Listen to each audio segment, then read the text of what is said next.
तर अशी ही नागवेलीची जी रोप आहे ते आपल्या घरामध्ये जर आपण उत्तर दिशेला किंवा ईशान्य दिशेला कुंडीमध्ये जर हा वेल लावला तर त्याचा जास्तीत जास्त पॉझिटिव्ह परिणाम आपल्या घरामध्ये येतं. कारण निगेटिव्ह एनर्जी सगळी ॲब्सॉर्ब करतात ही पानं आणि पॉझिटिव्ह एनर्जी घरामध्ये पसरवतात. हिरवंगार असल्यामुळे त्याच्यामध्ये क्लोरोफिलचं प्रमाण जास्त असतं. त्याच्यामुळे कार्बन डायऑक्साईड जास्त फोटोसिंथेसिससाठी कार्बन डायऑक्साईड जास्त ॲब्सॉर्ब केला जातो. म्हणजे आपल्या घरातलं जे दूषित वातावरण किंवा वायू असेल तो ही पानं जास्तीत जास्त आकर्षून घेतात. म्हणून घरामध्ये पॉझिटिव्ह एनर्जी जास्त प्रमाणात राहते. आपली कुठलीही पूजा असू दे पहा, त्याच्यासाठी आपल्याला नागवेलीची पानं ही लागतातच. ती शुभ आहेत. म्हणजे विवाह कार्य असू दे, एखादी पूजा असू दे, पुंज असू दे किंवा कोणताही गृहप्रवेश असू दे, कोणत्याही कामामध्ये कलश हा निर्माण करतो. त्या कलशामध्ये 5 नागवेलीची पानं आपण ठेवतो आणि मग त्याच्यावर नारळ ठेवतो. का बरं नागवेलीची पानं आपण ठेवतो?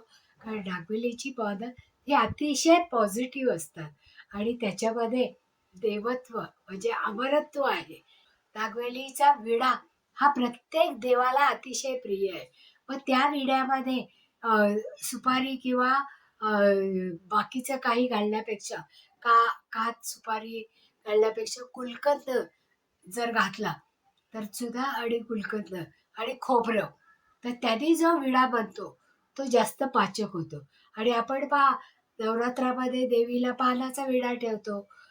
ज्येष्ठा आणि कनिष्ठा गौरीच्या वेळेत त्यांच्या नैवेद्यामध्ये पानाचा विडा ठेवतो.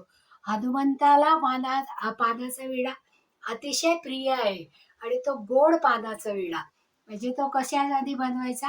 गुलकंद जी गुलाबाच्या फुलांच्या अर्कामधून बनलेलं ते गुलकंद असतं पहा, त्या गुलकंदाने ते पान गोड होतं आणि हे सगळ्या देवतांना अत्यंत प्रिय आहे. आणि नेहमी म्हणूनच आता ज्या वेळेस आपल्याकडे पूजा असते तेव्हा आपण कुलदेवतेचं आवाहन करतो.